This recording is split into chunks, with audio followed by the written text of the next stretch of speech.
आप सभी को नमस्कार। आज हम सभी जो है भारतवासी अपने स्वतंत्रता दिवस को सेलिब्रेट कर रहे हैं और हम सभी लोग अपने प्राइवेट शैक्षिक संस्थानों, गवर्नमेंट संस्थानों, विद्यालयों और जहाँ भी हमारे ऐसे भवन जहाँ पे हम तिरंगा झंडा फहरा सकते हैं, हम तिरंगा झंडा फहरा करके अपने देशवासियों प्रदेशवासियों के साथ हर्षोल्लास के साथ हम इस स्वतंत्रता दिवस को मना रहे हैं। स्वतंत्रता दिवस जो है हमारे वर्तमान पीढ़ी के साथ साथ उन आने वाली पीढ़ियों को भी याद दिलाता है कि इस आज़ादी को पाने में हमने कितना त्याग किया, हमारे महापुरुषों ने कितना त्याग किया। वह सारे शहीद जिन्होंने अपने घर और परिवार का परवाह ना करते हुए पहले मातृभूमि की परवाह की और उन्होंने देश के लिए हंसते हंसते अपने सिर कटा दिए। उनके इस अदम्य शौर्य बलिदान को देश जो है हमेशा याद रखे, हमारा कर्तव्य है। और इसी चीज़ को प्रासंगिक बनाने के लिए और अपनी आने वाली पीढ़ी के साथ साथ वर्तमान पीढ़ी को यह संदेश देने के लिए कि यह स्वाधीनता जो मिली है ऐसे बहुत सारे शहीदों के कर्मों की वजह से मिली है, जिन्होंने लेस मात्र भी संकोच नहीं किया कि हमें देश के अलावा किसी अन्य चीज़ पर भी विचार करना है। उन्होंने इस देश के लिए अपना सर्वस्व न्यौछावर कर दिया और अपने प्राणों की आहुति दे दी। हमें इसे प्रत्येक वर्ष याद करना है, अपनी पीढ़ी को भी बताना है। लेकिन इन सारी चीज़ों के साथ अपने उन पूर्वजों को जो शहीद हुए, जो इस देश के साथ बलिदान हुए, देश के लिए बलिदान हुए, आज के वर्तमान दौर में यह प्रासंगिक हो जाता है कि हम अपने वर्तमान पीढ़ी के साथ साथ आने वाली पीढ़ी को यह बताएं कि हमारे पूर्वजों के संस्कार क्या थे और हमारी संस्कृति क्या थी। हमें उस संस्कृति को सहेज कर भी रखना है। मित्रों, ये बात याद रखना कि जो व्यक्ति अपने संस्कार और संस्कृति को नहीं सहेज पाते हैं, जो सभ्यता अपने संस्कार और संस्कृति को नहीं सहेज पाती है, उसका लुप्त होना निश्चित है। जितनी भी सभ्यताएं इस देश में बर्बाद हो गईं, उसका एकमात्र कारण था कि आने वाले समय के साथ उन्होंने अपने में काफ़ी व्यापक बदलाव किए और अपनी सभ्यता को नहीं सहेज पाए, जिसकी वजह से वो सारी सभ्यताएं लुप्त हो गईं। हमारे देशवासी अधिकारों की बात तो करते हैं, लेकिन उन्हें यह भी मालूम होना चाहिए कि देश में रहने के साथ आपको जो अधिकार मिलते हैं उसके साथ आपके कुछ नैतिक कर्तव्य भी होते हैं। और अगर संविधान की बात करें तो फंडामेंटल ड्यूटीज़ भी जो हैं हमें मिले हुए हैं, जिसका निर्वहन हमें ही करना है। वर्तमान समय में जैसा कि देखा जा रहा है कि हमारी जो आने वाली युवा पीढ़ी है वह स्वतंत्रता और कह सकते हैं स्वतंत्रता और लोकतंत्र में अभिव्यक्ति के चीज़ों को ले करके कि हमें ये राइट्स मिले हुए हैं, वह अपने सभ्यता और भारतीय संस्कृति का परंपरा के अनुसार जो मर्यादा है उसको भूलती जा रही है। हमने देखा जंतर मंतर पर, भाई आप विरोध करिए, विरोध के साथ पूरा देश आपके साथ है, लेकिन विरोध का कोई ऐसा स्वर जो पूरे देश के साथ साथ भारत के बाहर भारत की संस्कृति का सर झुकाए और भारत माँ का सर झुके, कि हमारे युवा जो हैं संस्कार विहीन हैं या उचित नहीं है। जंतर मंतर पे जो प्रोटेस्ट करने वाले लोग थे उसमें से अधिकांश लोग ऐसे थे जो उस प्रोटेस्ट से उनको कुछ लेना देना नहीं था। वह अपने सेट एजेंडा के तहत वहाँ पे आए थे और उन्हें बस मौका मिलना चाहिए टुकड़े टुकड़े गैंग वालों को कि भारत में कोई एक ऐसा मोमेंट खड़ा हो जिसमें जाकर के हम इस देश को अस्थिर कर सकें।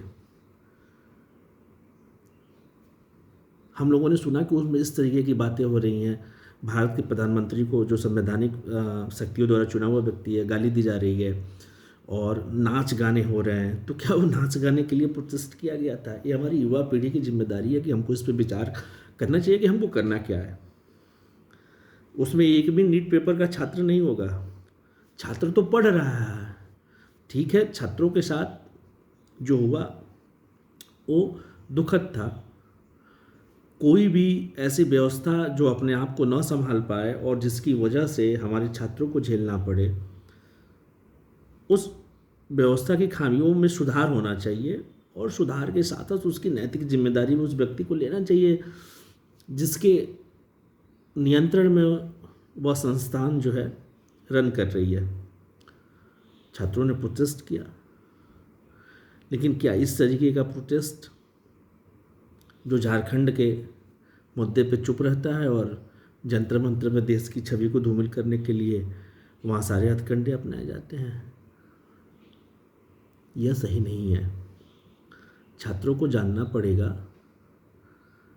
कि हमें क्या करना है। दूसरी चीज़, देश की आज़ादी को मनाने के साथ साथ इस बात का आज के दौर में ध्यान रखना पड़ेगा कि जब समय बदलता है तो देश के युवाओं के साथ साथ देश को भी बदलना होगा। आज बात इस मुद्दे पे होना चाहिए कि मोदी जी ने जो मेक इन इंडिया का नारा दिया था, उस मेक इन इंडिया के तहत ग्लोबलाइजेशन के दौर में हमने कितनी प्रगति की। हमारा मेक इन इंडिया जो है अन्य देशों के मुकाबले स्पीड और जो स्केल की बात किया था मोदी जी ने, उसमें कहाँ तक पहुँचा, हमने कितनी सफलता अर्जित की। बात इस चीज़ पे होनी चाहिए आज के दौर में कि हमारे जो संस्कारी संस्थान हैं वह क्यों नहीं वर्ल्ड क्लास हो सकते हैं। शिक्षा और स्वास्थ्य क्यों नहीं हर व्यक्ति को मुफ्त में मिले। मेरा मानना है कि जो हम 5 लाख का बीमा कवर सभी को दे रहे हैं, 5 लाख का आयुष्मान कार्ड का जो लाभ दे रहे हैं, जिसका लाभ प्राइवेट संस्थानें उठा रही हैं, ठीक है, लेकिन इसके साथ साथ जो स्थिति बनी हुई है चिकित्सा के क्षेत्र में, व्यापक पैमाने पर डॉक्टरों को पैदा करने की ज़रूरत है गुणवत्तापूर्ण शिक्षा के साथ। और गुणवत्तापूर्ण शिक्षा किसी भी शिक्षा के फील्ड में तभी आ सकता है जब हम वहाँ भेदभाव रहित शिक्षण संस्थान की व्यवस्था करें। भेदभाव रहित मतलब जो योग्य व्यक्ति हो उसको आगे लाएं, उसको अच्छी सैलरी दें, अच्छा इंफ्रास्ट्रक्चर दें। हम देख रहे हैं कि भारतवर्ष में बहुतायत की संख्या में बहुत तेज गति से हार्ट अटैक और कैंसर के मरीजों की संख्या बढ़ती जा रही है। विचार हमें इस पे करना है, यह हमारा सारे युवाओं का दायित्व है, केवल सरकार का दायित्व नहीं है। और यह तभी होगा जब हमारे पास अच्छे इंफ्रास्ट्रक्चर हो, वर्ल्ड क्लास व्यवस्थाएं हो, और हमको इसके मूल पर भी काम करना पड़ेगा कि इतने हार्ट अटैक क्यों हो रहे हैं, हमें उसे रोकना होगा। इतने कैंसर के पेशेंट क्यों जनरेट हो रहे हैं। आप भी जानते हैं कि बढ़ती हुई जनसंख्या के हिसाब से खाद्य पदार्थों की सप्लाई का बहुत बड़ा बोझ है देश में उन संस्थानों के पास जो लगातार डिलीवर कर रहे हैं, और उसको डिलीवर करने के लिए पेस्टिसाइड्स और केमिकल्स प्रिजर्वेटिव का यूज़ किया जा रहा है। खेतों में ऐसे केमिकल्स फर्टिलाइजर्स का यूज़ किया जा रहा है जो कैंसर्स को बढ़ावा दे रहे हैं। तो कैसे जो है कार्बनिक खेती होगी, इस पे विचार करना होगा। यह हम सारे लोगों का दायित्व बनता है और साथ साथ सरकार का दायित्व भी बनता है। तो हम युवाओं को इन मुद्दों पे भी फोकस करना होगा, सरकार से पूछना होगा। ऐसे तमाम मुद्दे आने चाहिए शिक्षा के क्षेत्र में, स्वास्थ्य के क्षेत्र में, रेलवे के क्षेत्र में, जो इस देश की रीढ़ की हड्डी हैं। बात इन चीज़ों पे होना चाहिए। इन चीज़ों पे हमें बात करना है, देश को आगे ले जाना है। स्वतंत्रता दिवस और गणतंत्र दिवस मनाने के साथ साथ उन वीरों को नमन करने के साथ साथ हमें वर्तमान परिवेश में हमारा देश अन्य देशों के मुकाबले कहाँ खड़ा है और प्रत्येक क्षेत्र में हम कैसे आगे जा सकते हैं, इस पर भी विचार करना है। बीच बीच में हम सुनते रहते हैं कि आईआईटी की फ़ीस जो है बढ़ा दी गई, MBBS स्टूडेंट का जो फीस है इतना वो कर दिया गया। ऐसे संस्थानों में मेरा मानना है कि फीस नहीं बढ़नी चाहिए। ऐसे संस्थानों में फीस जो है नहीं बढ़नी चाहिए। रिसर्च करने वाले जो स्कॉलर हैं उनका फीस नहीं बढ़ना चाहिए। क्योंकि मैं एक रिसर्च का स्टूडेंट हूँ नहीं, इसलिए मुझे बहुत ज़्यादा इस विषय में जानकारी नहीं है। लेकिन ये तमाम ऐसे जो मुद्दे हैं जिस पर देश के युवाओं को सोचना चाहिए और स्टैंड लेना चाहिए, और एक पॉलिटिकल पार्टियों के एजेंडे से हट करके हमें अपनी सेट मेंटेलिटी के साथ देश को आगे ले जाने के लिए कार्य करना चाहिए। CJP काकरोच जनता पार्टी जो अपने नाम से ही फनी है, देश में व्यंग का भी अपना महत्व है, लेकिन ऐसे व्यंग का नहीं जो देश के मानव उसको गिराए। और ऐसी पार्टीज हमें नहीं चाहिए जिसमें जो सारे टुकड़े टुकड़े गैंग वालों को जंतर मंतर पर इकट्ठा करके और हमारी भावनाओं को ठेस पहुंचाओ और देश के का जो मान सम्मान है, जो सर है, उसको नीचे गिराए। वो नीट पेपर के प्रोसेस के अलावा सब कुछ कर सकते हैं, वो कोई ऐसा कार्य नहीं कर रहे हैं जिससे हमारे स्टूडेंट्स को लाभ मिले या उनका मार्गदर्शन हो। वह झारखंड पब्लिक सर्विस कमीशन के खिलाफ जो आंदोलन हो रहा है वहाँ पर चुप हैं, क्योंकि उनका सेट नैरेटिव और सेट एजेंडा। और मैं सरकार को भी इसमें दोषी मानता हूँ। जहाँ राष्ट्र विरोधी ताकतें पैदा हो रही हों, उन्हें अपने पॉलिटिकल फ़ायदे के लिए आपको कभी पैदा नहीं होने देना चाहिए।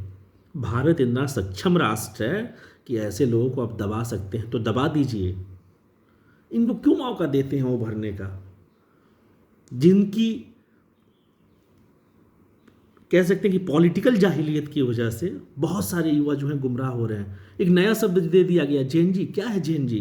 अरे ये सब विदेशों के लिए शब्द है, वहाँ पे यूज हो तो चलता है। हमारी संस्कृति, हमारी परंपरा और हमारी जो मर्यादा है जिसके सहारे हम जाने जाते हैं और आज यहाँ खड़े हैं, वह मूल तत्व हमारी आत्मा में बसा हुआ है। हमारी पीढ़ी तक की आत्मा में तो बसा हुआ है। वह मूल तत्व बना रहना चाहिए हर उस लड़के के अंदर जो हमारी पीढ़ी से आगे पैदा हो रहा है और आने वाला है, जो हमारा अनुज है। और यह जिम्मेदारी हमारे जैसे सभी कह सकते हैं युवाओं की तो है ही, लेकिन साथ साथ सरकारों की भी है। मैं देख रहा हूँ राष्ट्रवाद के विभिन्न मुद्दों पे, मैं ये कह सकता हूँ कि विभिन्न विचारधाराओं ने इस देश को आज़ाद कराया। तो देश की आज़ादी और अखंडता में प्रत्येक विचारधारा का योगदान है। इस देश को वर्तमान समय में जैसे पूर्व में कई विचारधाराओं ने आज़ाद कराया, नरम दल, गरम दल, सोशलिस्ट रिफॉर्म कांग्रेस पार्टी उस समय भी थे, वैसे आज के देश में भी देश को चलाने के लिए तमाम विचारधाराएं हैं। ये बहुत अच्छी बात है। वो विचारधाराएं एक पार्टी के रूप में है जो अपनी सरकारें बनाती हैं। उन विचारधाराओं का बहुत ज़्यादा मोस्ट वेलकम है जब वह एक सोशल रिफॉर्म के रूप में देश के सामने, सरकारों के सामने एक सशक्त विपक्ष के रूप में अपना महत्व अदा करती हैं। लेकिन उनका कुछ एजेंडा ऐसा भी आ जाता है सरकार बनाने के लिए पॉलिटिकल रूप से, जो देश के अगेंस्ट होता है। उसका पुरजोर विरोध हम युवाओं को करना चाहिए। मेरा वीडियो बहुत लंबा हो रहा है, लेकिन मैं बस यही समझाने की कोशिश कर रहा हूँ कि हमारी राष्ट्र की संस्कृति और भारतीयता की पहचान क्या थी, उसको बनाए रखना है। देश में सारी राजनीतिक पार्टियों का अपना महत्व है, उनका योगदान है। अगर वो अच्छे कार्य करते हैं, एक सशक्त विपक्ष की भूमिका में है, या कंस्ट्रक्शन, भारत के कंस्ट्रक्शन में उनका योगदान है अपने विचारधाराओं के द्वारा, तो उनका मोस्ट वेलकम है। लेकिन अगर वह कहीं भारत के अगेंस्ट जो शक्तियां हैं उनके साथ खड़े होते हैं तो उनका पुरजोर विरोध भी होना चाहिए। इसी क्रम में मैं आना चाहता हूं कि बीजेपी जो है उग्र राष्ट्रवाद और हिंदुत्व की जानी मानी पार्टी थी। इसका एक सिद्धांत था, उग्र राष्ट्रवाद बुरी चीज़ नहीं है। उग्र राष्ट्रवाद की वजह से ही कश्मीर में शांति है। लेकिन अगर आप कश्मीर जैसे अशांत जगहों पर शांति ला सकते हैं तो फिर आप केरल जैसे जगहों का रिफॉर्म क्यों नहीं कर सकते हैं? जहाँ भी कोई धार्मिक एजेंडा इस तरीके से चले कि एक धर्म को खत्म कर दे, तो इस सरकारों की जिम्मेदारी है कि ऐसे एजेंडे को ना चलने दे। पूरे विश्व में हिंदुओं के लिए बस एक जगह है, हिंदुस्तान, और वहाँ अन्य धर्मों के लोग भी पनपते हैं और रहते हैं खुशहाली के साथ। लेकिन अन्य धर्मों के लोग अगर इस नज़रिए के साथ हैं कि जिसने जो यहाँ का मूल तत्व है, जो सबको समाहित लेकर के चलने वाला बहुसंख्यक वर्ग है, उसी को अगर खत्म करने लगे, तो जब हमारी संस्कृति खत्म हो जाएगी तो देश कैसे रहेगा? यही तो हमारी पहचान है, यही तो हमारी आत्मा है। तो इस सरकारों की जिम्मेदारी बनती है कि अगर आप कश्मीर में शांति ला सकते हैं तो आप त्रिपुरा में भी लाइए, आप केरल में भी लाइए। राष्ट्रवाद कैसे, प्रत्येक मुद्दे के साथ आप बिना राजनीति के साथ खड़े होइए। बंगाल में जो हुआ वो एक राष्ट्रवाद का मुद्दा था, ना कि धर्मवाद का मुद्दा था। क्योंकि एक धर्म विशेष अगर किसी जगह से खत्म हो जाता है या उसको प्रताड़ित किया जाता है, तो सीधी सी बात है कि वहाँ असंतोष पैदा होगा। जब असंतोष पैदा होगा तो राष्ट्र का विकास कभी नहीं हो सकता है। राष्ट्र का विकास सर्वधर्म समभाव और अनेकता में एकता, यूनिटी इन डाइवर्सिटी, जो भारत की पहचान है, हम जो भारतीयों की पहचान है, वैसे ही हो सकती है। तो कहा जाता है न किसी का तुष्टीकरण, न किसी को प्रिविलेज, ये दोनों चीज़ें नहीं मिलेंगी। सरकारों को एक समान रूप से सबके लिए कार्य करना चाहिए। इन सारे मुद्दों पर युवाओं को बात करना चाहिए। यह है राष्ट्रीयता के मुद्दा कि अगर आप राष्ट्र के साथ हैं, आप अच्छा कर रहे हैं तो हम आपके साथ हैं। हम ना किसी पार्टी के साथ हैं, ना किसी एजेंडे के साथ हैं। हम उन सारी पार्टियों के साथ हैं जिनके अच्छे विचार देश के कंस्ट्रक्शन में अपना रोल प्ले करते हैं। तो सारी पार्टियों का स्वागत है, सारी पार्टियों के विचारधाराओं का स्वागत है। अगर सारी पार्टियों का विचारधारा जो है अपने स्वार्थ की सिद्धि के लिए, तो उसका विरोध होना चाहिए। धन्यवाद। हम अगली वीडियो में भी हम मिलते रहेंगे और हम राष्ट्र के मुद्दों के साथ ही, जनहित के मुद्दों के साथ ही आपके साथ हम अपना संवाद करेंगे।